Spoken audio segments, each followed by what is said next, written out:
ఢిల్లీ ఎన్నికలు అత్యంత ఉత్కంఠ రేపాయి దేశవ్యాప్తంగా. ఢిల్లీలో భారతీయ జనతా పార్టీ జెండా ఎగరవేయాలని భారతీయ జనతా పార్టీ కేంద్రంలో మూడోసారి అధికారంలోకి వచ్చిన తర్వాత చాలా గట్టిగా అనుకుంది. ఆ దిశగా ప్రయత్నాలు కూడా చేసింది. అయితే ఢిల్లీ ఎన్నికల్లో భారతీయ జనతా పార్టీ విజయం సాధించడానికి సంబంధించిన అవకాశాలు ఉన్నాయంటూ ఎగ్జిట్ పోల్స్ చెప్తున్నాయి. కొద్దిసేపటి క్రితం ఎగ్జిట్ పోల్స్ బయటకు వచ్చే ముందుగా వెయిట్ చేయించకుండా నేను మీకు ఎగ్జిట్ పోల్స్ చెప్తాను, తర్వాత విశ్లేషణ చూద్దాం.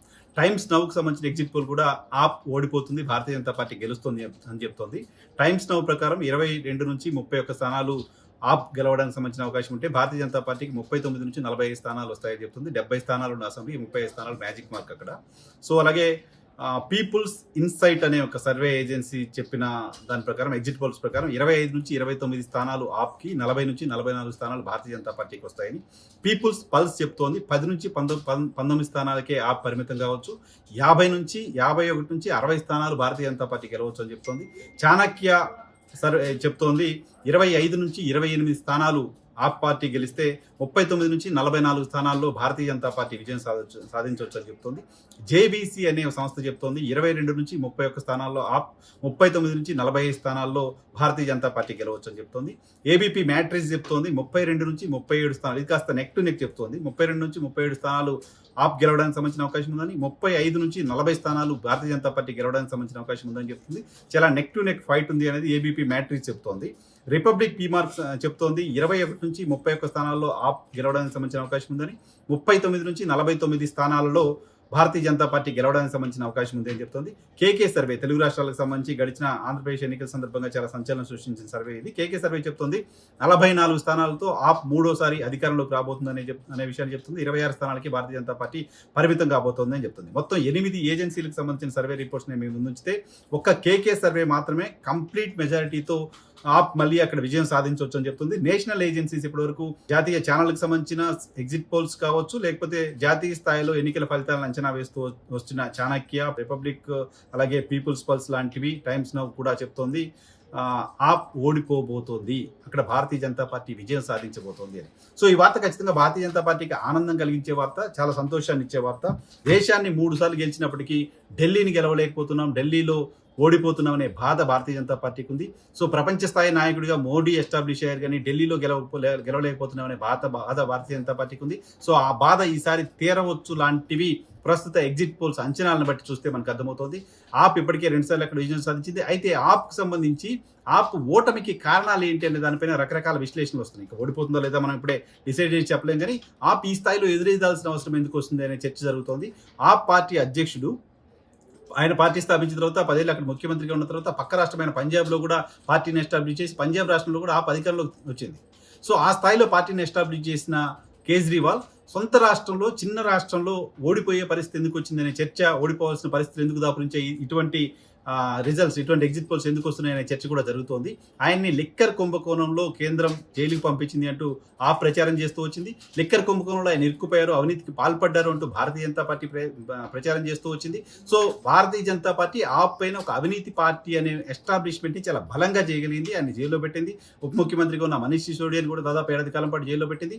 అయితే ఇప్పుడు కేజ్రీవాల్ రాజకీయ భవిష్యత్తుకు సంబంధించి ఒకవేళ కనుక ఓటమి జరిగితే కేజ్రీవాల్ రాజకీయ భవిష్యత్తు పైన ఈ ఓటమి క్రూషియల్ ఇంపాక్ట్ చూపించే అవకాశం ఉంది. ఎందుకంటే కేజ్రీవాల్ తాను జైలు నుంచి బయటకు వచ్చిన తర్వాత, జైల్లో ఉన్నంతకాలం ఢిల్లీ ముఖ్యమంత్రిగా ఆయనే కొనసాగారు. జైలు నుంచి బయటకు వచ్చిన తర్వాత ఢిల్లీ ముఖ్యమంత్రి పదవికి రాజీనామా చేసి అతిషిని ఢిల్లీ ముఖ్యమంత్రిగా అక్కడ ప్రకటించారు. ఆమె ఇప్పుడు ప్రస్తుతం ఢిల్లీ ముఖ్యమంత్రిగా ఉన్నారు. తాను ప్రజల దగ్గరికి వెళ్తాను, తాను తప్పు చేశానో లేదో ప్రజలు చెప్తారు, ప్రజలు తేల్చిన తర్వాతే మళ్ళీ ముఖ్యమంత్రి పీఠంలో కూర్చుంటారని చెప్పారు.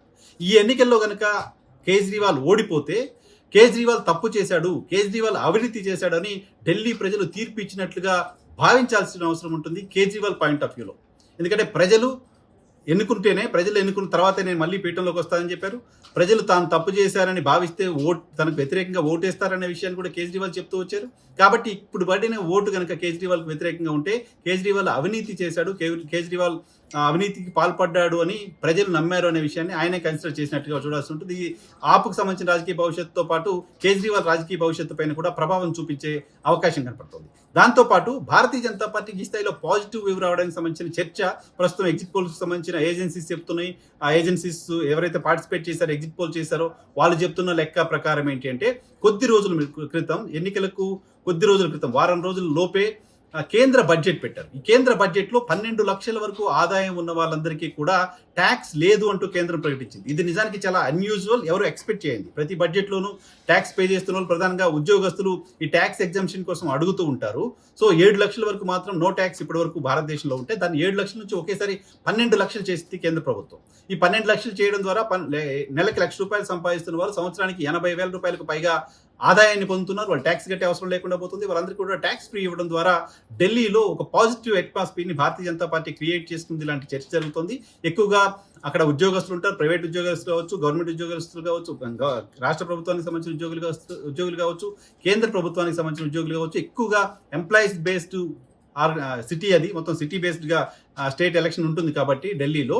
సో ఉద్యోగస్తుల ఓటు యాంటీ ఆప్ పడి ఉంటుంది, యాదవుల ఓటు యాంటీ యాప్ పడి ఉంటుంది, జాట్ల ఓటు యాంటీ యాప్ పడి ఉంటుంది, బ్రాహ్మణుల ఓటు యాంటీ యాప్ పడి ఉంటుంది అంటూ చర్చ జరుగుతుంది. సో ఈ పోలరైజేషన్ అంతా కూడా భారతీయ జనతా పార్టీకి అనుకూలంగా మారింది. ఇలాంటి చర్చ జరుగుతుంది. దాంతోపాటు కేజ్రీవాల్కి అక్కడ సిపిఎం పార్టీ అన్కండిషనల్గా మద్దతు ఇచ్చింది.